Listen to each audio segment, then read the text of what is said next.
अस्सलामुअलैकुम। मैं हूं आपका दोस्त ज़ीशान उमर और हम साइकोलॉजी की जो थ्योरीज़ हमारी रहती थी उसमें से एक थ्योरी हमारी है गैगने हायरार्की ऑफ लर्निंग। ये पहले हमने नहीं की थी, इस थ्योरी को आज देखते हैं।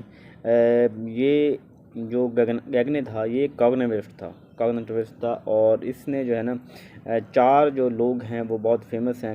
एक जीन पियाजे, विगोट्स्की, गैगने और ब्रोनर। तो ये गैगने की थ्योरी है। देखते हैं हम गैगने। एक तो गैगने का जो कंप्लीट नेम था वो रॉबर्ट एम गैगने था। ये कॉग्निटिविस्ट था। गैगने की बुक थी कंडीशन ऑफ लर्निंग, उसके अंदर इसने इस कंसेप्ट को दिया। गैगने बेसिकली कहता है कि जो लर्निंग है ये उसको क्लासिफाई कर रहा होता है कि कैसे स्टेजेस की सूरत में लर्निंग हो रही होती है। यानी ये वाला किसके थोड़ा सा क्लोज हो गया, उसके जीन प्याजे के क्लोज हो गई ये इसकी बात कि ये लर्निंग को जो है ना propose a system of classifying types of learning in terms of the degree of complexity of the mental process involve. यानी किसी भी प्रॉब्लम को सॉल्व करने के लिए कैसे टाइम आहिस्ता आहिस्ता जो है वो इंसान का जो माइंड है वो कम्प्लेक्सिटी की तरफ जाता है, कैसे वो इसको अडॉप्ट करना शुरू करता है। गैगने की जो 8 टाइप्स ऑफ लर्निंग इसने दी हैं और जो पहली होगी वो सबसे लो होगी और उसके साथ आहिस्ता आहिस्ता वो हाई लेवल की तरफ जाएगा। यानी इसकी टोटल जो 8 स्टेजेस हैं और लो से हाई हैं। इसको आप यहाँ पे देख भी सकते हैं पिक्चर को और यहाँ पे भी। तो यहाँ पे 8 नाम जो है ना वो नीचे से हम शुरू कर रहे हैं। पहली जो स्टेज है वो सिग्नल लर्निंग, दूसरी स्टिमुलस, तीसरी चेन, चौथी verbal association, fifth discrimination learning and six concept learning, eight rule learning and problem solving. एक एक को मैं आपके सामने थोड़ा सा एक्सप्लेन करता हूँ। पहली स्टेज है सिग्नल लर्निंग। अब सिग्नल लर्निंग क्या है कि सिग्नल लर्निंग ये है कि इसको इनवॉलंटरी लर्निंग भी कहते हैं। सिग्नल लर्निंग को इनवॉलंटरी लर्निंग भी कहते हैं कि ये ऐसी लर्निंग है कि जैसे मतलब कि अपनी जो खुद मर्ज़ी से चीज़ ना हरकत करना। यानी एक होता है कि उसको टच करने से बच्चा जो सीखता है या देखने से जो सीखता है और मतलब उसकी अपनी जो उसमें जो है अपनी मर्ज़ी उसमें इतनी शामिल नहीं होती। बच्चा जो स्माइल करता है जब वो अपनी वालदा को देखता है तो ये उसकी सिग्नल लर्निंग है, उसको एक सिग्नल मिला है। बच्चे ने किसी हाथ किसी चीज़ के साथ टच किया है और उसको अच्छी लगी है, उसको पकड़ लिया है, उसको इनवॉलंटरी है। अपनी मर्ज़ी से हाथ उठा के अगर उसका दिल कर रहा है कि वो खिलौना जो है ना वो उठा ले खुद, लेकिन वो खुद जो है ना वो वॉलंटरी एक्शन नहीं कर सकता, लेकिन खुद ब खुद अगर उसका हाथ लग जाए उसको तो फिर वो उसको पकड़ लेगा। तो ये चीज़ है कि उसमें ये वाली जो इनिशियल स्टेज है ये इनवॉलंटरी होती है। सेकंड स्टेज है हमारे पास stimulus response learning. Stimulus response learning में ये है कि जैसे लर्निंग बाय रिस्पॉन्ड, जैसे हमने वो ट्रायल एंड एरर थ्योरी जो थी उसमें हमने पढ़ा था कि डॉग के सामने जब वो फिश आ रही है, जब डॉग के सामने तो जब खाना मिल रहा है उसको तो उसके जो है मुंह से सलाइवर निकल रहा है। तो ये वाली क्या है कि वो स्टिमुलस मिला, फिर उसके मुताबिक उसने रिस्पांस दिया, तो वो रिस्पांस में भी रिवार्डेड भी हो सकता है, सम टाइम पनिशमेंट वाला भी हो सकता है। तो ये स्टिमुलस रिस्पांस जो लर्निंग होती है ये उसकी सेकंड स्टेज है।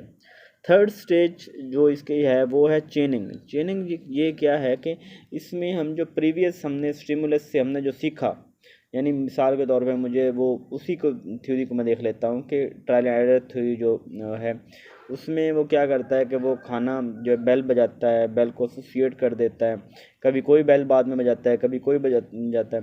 तो अपने पुराने तमाम जो स्टिमुलस है उनको आपस में जोड़ना, उनको लिंक करना, ये चेनिंग में हो रहा होता है।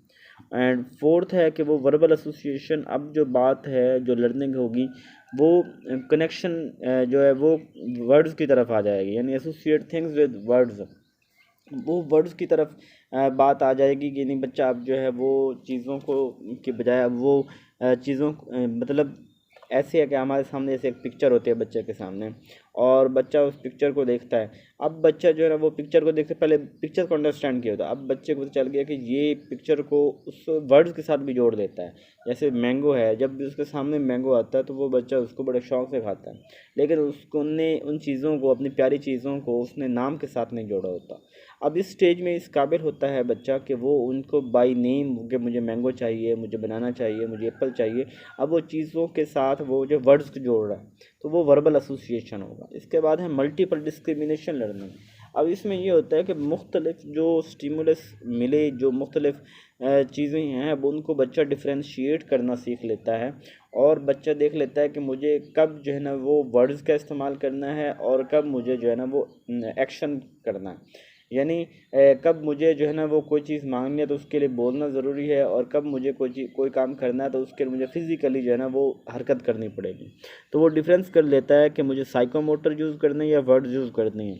तो ये वाला इस डिस्क्रिमिनेशन लर्निंग होगी। 6 जो है वो कंसेप्ट लर्निंग, ये डीप लेवल ऑफ लर्निंग है कि इसमें जो है ना वो अपने माइंड्स के अंदर वो चीज़ों को, पहले देखा हमने जैसे कहा कि वो ये चीज़ें को देखने से पिक्टोरियल था सेम लाइक बरोनर की तरह, फिर बाद में आहिस्ता आहिस्ता आगे स्टेज आती गई तो उसने वर्ड्स को अडॉप्ट कर लिया और फिर उनको डिस्क्रिमिनेशन करना सीख लिया, और उसके बाद उसने अब concept learning, deep level of learning, उसने कई चीज़ों को अब कंडीशनिंग करने लग गया। आप अपने डीप कंसेप्चुअल थाट्स अपने दिमाग में बिठाने शुरू कर दिए, और बच्चा जो है वो इस मामले में उसने लर्नर को सोचना शुरू कर दिया कि चीज़ें हो कैसे रही हैं, how it's this is happening.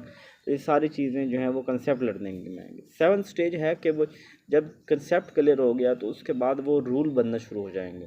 यानी जब डीप लेवल कंसेप्ट हमारा क्लियर हो जाएगा, हम उन मुख्तलिफ कंसेप्ट को मिला के हम रूल बना लेंगे। जैसे यहाँ पर एग्जांपल लिखी है कि एक बच्चा जो है, मैं किसी को पता नहीं है कि पानी कब बॉयल होता है, तो उन्होंने पानी को बॉयल किया, बार बार किया, तो एट द एंड उन्हें पता लग गया कि जब भी 100 डिग्री सेंटीग्रेड होता है तो पानी बॉयल हो जाता है। तो वो अब ये रूल बन गया कि पानी को बॉयल करने के लिए 100 डिग्री सेंटीग्रेड ज़रूरी है। यानी जब भी हम कोई काम बार बार करते हैं तो हमें काम करने का एग्जैक्ट असूल पता चल जाता है कि ये वाला इसका एंड सोल्यूशन क्या है, और उस एंड सोल्यूशन के लिए मुझे कितनी स्ट्रगल करनी पड़ेगी। तो ये उतनी स्ट्रगल, वो एक रूल बन गया कि इतनी स्ट्रगल करेंगे तो आप ये काम कर हो जाएगा, इतने किलोमीटर जाएंगे, इस साइड पे जाएंगे तो फलां दफ्तर आ जाएगा। मतलब एक चीज़ का एक रूल एक फिक्स हो गया कि ऐसा करने से ऐसा हो जाएगा।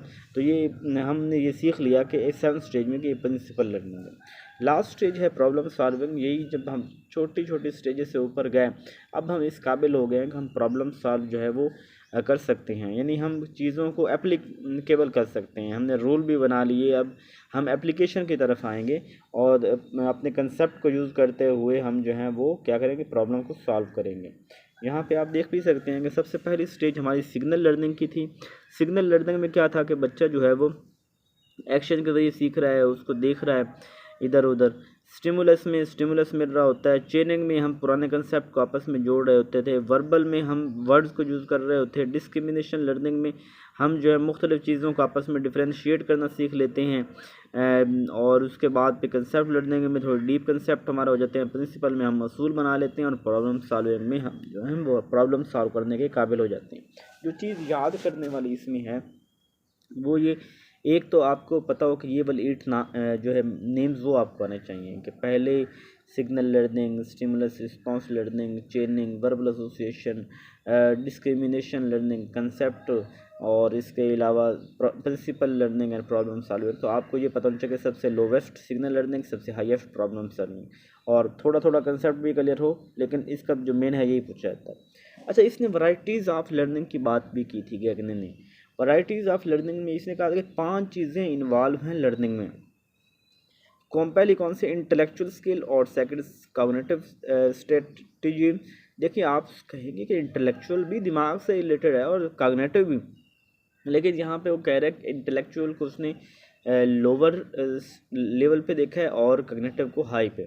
यानी जब आप लर्न कर रहे हों और आप जो है ना वो दिमाग कम इस्तेमाल, इतनी ज़्यादा दिमाग का इस्तेमाल डीप ना हो, तो उसके इंटेलेक्चुअल कहा है। और जब हाई कॉग्निटिव स्ट्रेटजीज, जब हाई लेवल की लर्निंग हो, तो तब इस तरह वर्बल एसोसिएशन जो हम ज़बान से कर रहे होते हैं, मोटर जब हम करके कर रहे होते हैं, और एटीट्यूड बेसिकली हमारी वो जो तबीयत, जो हैबिट बन जाती है, जो हमारा नज़रिया बन जाता है किसी चीज़ के हवाले से, तो वो एटीट्यूड एट द एंड जो लास्ट स्टेज है वो एटीट्यूड है। कि जैसे एक रूल नहीं बन जाते थे, ऐसे हमारा किसी भी चीज़ के लिए एक एटीट्यूड बन जाता है। तो वो ये वैराइटीज़ ऑफ लर्निंग भी आपको पता होनी चाहिए। अपना ख्याल रखिएगा। जज़ाकल्लाहु खैरा।